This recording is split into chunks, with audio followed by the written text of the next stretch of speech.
Partial reps কিংবা half reps কি muscle building আদৌ করে কিনা।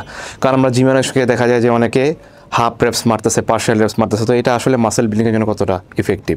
কারণ আমরা যখন ট্রেনিং করি আমাদের মাসেলের দুইটা ফেজ আছে ট্রেনিংয়ের, মাসেল বিল্ডিং করার, যেটাকে মায়োফিব্রাল হাইপারট্রফি বলে এবং সার্কোপ্লাজমিক হাইপারট্রফি বলে। এখন আমি যদি সহজ ভাষায় বলি, মায়োফিব্রাল মানে হচ্ছে আপনার এই যে মাসেলটা দেখতেছেন, আপনার মাসেলকে থিক বানানো, মাসেলকে থিক বানানো, মোটা বানানো হচ্ছে মায়োফিব্রাল হাইপারট্রফি, এবং মাসেলের মধ্যে রাউন্ডনেস এবং ভলিউমটা আসে সেটাকে বলা হয় সার্কোপ্লাজমিক হাইপারট্রফি। যদি আমি সহজে এক্সপ্লেন করি, আমি এত ডিপ ড্রাইভে যাচ্ছি না কারণ অনেকে হয়তো বুঝতে পারবেন না ব্যাপারটা, আমি ইজিলি বুঝাই দিলাম। এখন প্রথমে যখন আমরা কোনো কম্পাউন্ড হেভি এক্সারসাইজ করি তখন আমাদের মেইন ফোকাস থাকে হচ্ছে মায়োফিব্রাল হাইপারট্রফিতে। দ্যাট মিনস ধরেন প্রথমে আপনার মাসেল সেলটা ছিল এইটুকু, মায়োফিব্রাল করার পর মাসেল সেলটা হয়ে আসছে এইটুকু। প্রথম এক্সারসাইজেই যখন আপনি হেভি কম্পাউন্ড করতেছেন, যখন আমরা আর পারি না তখন আমরা কি করি, তখন আমরা পার্শিয়াল রেপস করি। তো অনেকে দেখে মনে করে এই লোক তো হাফ রেপস মারতেছে, বাট পার্শিয়াল রেপসের উপকারিতা আছে।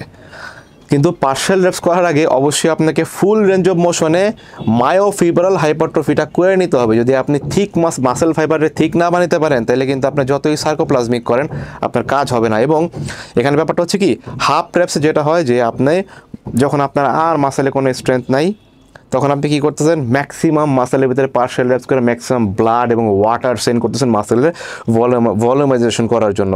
দ্যাট মিনস এই যে হাফ রেপসের কারণে আমি ব্ল্যাক কালার দেখাচ্ছি যে আপনি আরও ব্লাড, ওয়াটার এগুলা মাসেল সেলের ভিতরে সেন্ড করতেছেন।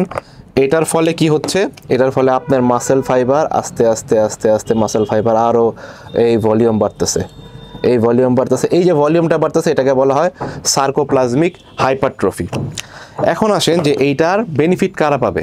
এটার বেনিফিট পাবে যারা অ্যাডভান্স, যাদের অলরেডি মাসেল ম্যাস আছে, লাইক ধরেন আমাদের মতন মাসেল যাদের, আমাদের এই টাইপসের মাসেল যাদের অ্যাটলিস্ট 5-6 বছর ব্যায়াম করে, এই ধরনের মানুষরা এই জিনিসটা ফলো করলে, হাফ রেপস ফলো করলে তার বেনিফিট পাবে। বাট যারা বিগিনার আছে, নতুন আছে, তাদের অবশ্যই ফুল রেঞ্জ অফ মোশন এবং পুরাপুরি বেসিক হেভি কম্পাউন্ড এবং বেসিক ফুল রেঞ্জ অফ মোশনে ব্যায়াম করতে হবে। এটার কারণ হচ্ছে আপনার প্রপার মাইন্ড মাসেল বিল্ডিং, এবং আপনার যদি মাসেল ম্যাচিওর না হয় তাহলে আপনার এই পার্শিয়াল রেপস তো মাসেলকে হিটই করবে না।